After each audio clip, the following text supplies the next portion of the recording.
Hey everybody, it's Dr. Andy here from Paul Chiropractic with another episode of the Wellness Lifestyle Connection.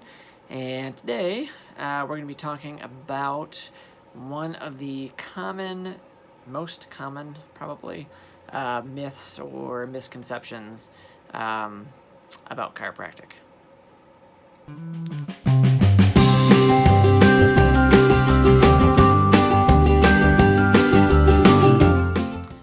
Alright, so the myth I'm talking about is that once you go to a chiropractor, you always have to go to the chiropractor. And, first of all, obviously that's not true. It's your body, your health, your freedom, do whatever you want. We often, as chiropractors, we often suggest it because we know it's helpful and we know that it leads to improvement in other things other than probably the thing you came in with, not just the headaches and the low back. Odds are good you'll see improvement in other stuff. And the reason for that is that what we're really treating when you come in as a new patient, let's say with headaches, we're going to try to get your headache better as fast as we can, but what we're really treating is something called subluxation. And what a subluxation is, it's just the chiropractic term for what most people think of as like the misalignment. With that misalignment, and what you end up with is like joint fixation, so the joint's just not moving the way it should. Changes in muscle tone, so there's little bits of soft tissue damage that come along with that to varying degrees. So maybe it's muscle spasm, maybe it's just you're tighter than usual, maybe there's a little bit of ligament strain there. With all of those things comes inflammation around the joint, and with that also comes nerve root irritation. So when you irritate the nerves, that can send kind of improper signals to wherever that nerve's going to. So if it's right here in your neck, numbness and tingling in the hand can be a thing, because the nerves that exit the spine right here at the neck go right down the arm into the hand, and that's a really common thing that we see. The other thing that happens along with all of that is an elevated level of stress hormones with a subluxation. So what's the big deal? So, stress hormones are great when you're in like a really stressful situation. Let's say you're, walking through the woods with your kids and you see a bear and, the bear sees you guys and kind of growling and looking at you funny, and you're like, oh God, we gotta get out of here. And so you scoop up your kids and you take off running because you're like, that fight or flight response kicks in. So in that instance, awesome stuff happens. Increased stress hormones pumps up your heart rate. It increases blood pressure. It increases muscle tone, respiratory rate. It shuts down digestion, it shuts down immune function, it increases clotting factors in your blood, all kinds of good stuff that helps you move energy from things like digestion, reproduction, that kind of thing, to muscle and heart to get you moving as fast as you can go. So scoop up those kids and you get out of there, and now you run down the trail and now you're safe.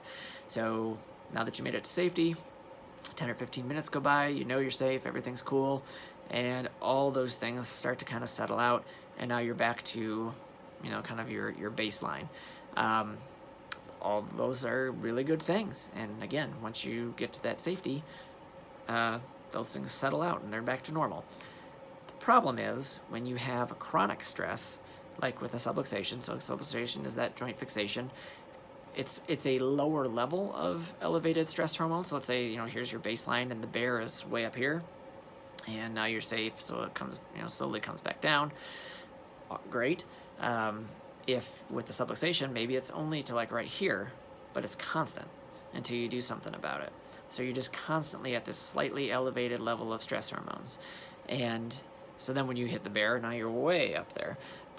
And when you come back down, you're only to here. You don't ever go back to like what a true baseline would be. So what's the problem with that?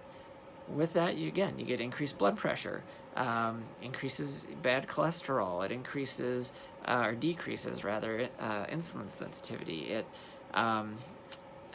decreases again immune function, digestive problems will come from that. So all of those things kind of look like, if you pack them all together, the blood pressure and the cholesterol and the increased clotting factors look kind of like heart disease.